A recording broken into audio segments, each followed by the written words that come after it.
Well, the rise of construction mafia and extortionists has become a challenge in South Africa. 6 people have been killed in a shooting incident at a tavern in the Choba informal settlement in Oliver Bosch in Pretoria. The taxi rank in Nyanga temporarily became a war zone. Police say gunshots were exchanged between the warring parties in the early hours of this morning. You forgive me on this, but this is not me talking, these are the stats. We have a problem with the black man in South Africa. We have a serious problem. 2 months ago, a 550 million rand road project in South Africa's richest province was shut down by armed gunmen. This isn't a movie. This is South Africa today. Construction mafias, taxi wars, drug cartels, they are taking over. A ad hoc committee into South Africa's top cops, explosive allegations, and a commission of inquiry into a police minister could shake the system or embolden criminals if ignored. With US tariffs threatening our economy, mass unemployment could make these gangs the only ones hiring. We're starting to look like Haiti, where gangs, not government, call the shots.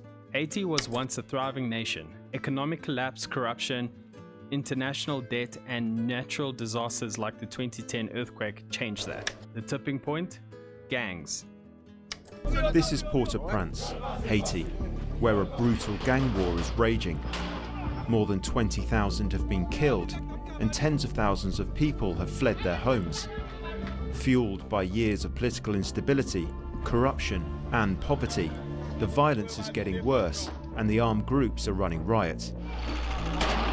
Police and politicians have lost control. Today, 80% of Port-au-Prince is controlled by criminals, not the government. The 2021 assassination of Haiti's president proved the state has no power. South Africa isn't there yet, but the signs are growing. South Africa's mafias are exploding. You have the construction mafia, extorts, infiltrates projects with guns and threats. You have the taxi mafia, runs deadly shootouts to control routes and burn down buses. We have drug cartels. Both local and foreign use South Africa as a global trafficking hub. We even have illegal mining rings, called zamazamas. They operate with private armies, often protected by corrupt politicians. These aren't isolated incidents. These are coordinated takeovers. South Africa's state is crumbling. Police are outgunned, underpaid, or corrupt. The National Prosecuting Authority can't tackle high-level crime. Intelligence services are infiltrated or ineffective. Political assassinations are routine in ANC local government. In some cases, gangs control key sectors and not the government. Here's how South Africa's violence compares to Haiti's. This is a 2023 chart of Haiti's murder rate compared to South Africa. South Africa is mirroring Haiti. Criminals provide protection, loans, or justice, while the government becomes symbolic. But South Africa isn't quite Haiti yet. Our economy and institutions like the judiciary are stronger, but they're eroding fast. Once gangs embed themselves in their economy, there is no going back.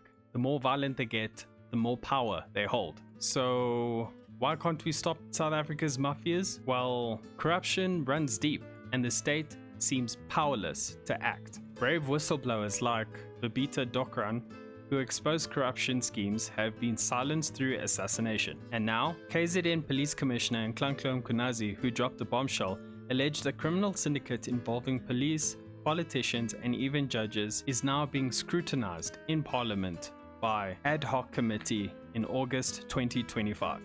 Led by ANC MP Molapi Legenyani, but skepticism runs high.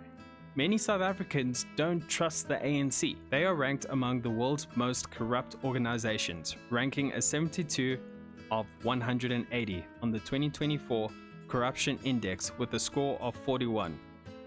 Rarely holding its own accountable, especially with figures like Police Minister Senzo Mchunu implicated and put on paid leave.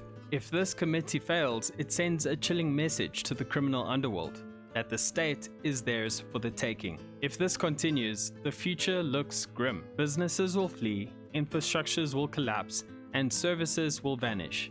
New US tariffs could cripple South Africa's economy, causing mass unemployment. When jobs disappear, the criminal underworld may become the only ones hiring, offering cash for loyalty just like Haiti. The poor will be trapped in gang territories and elections won't matter because violence will decide who rules. But it's not too late. We live in a democracy and our voice does matter. Citizens, businesses, and honest politicians can lead the charge to expose corruption and fight back. This isn't just about gangsters.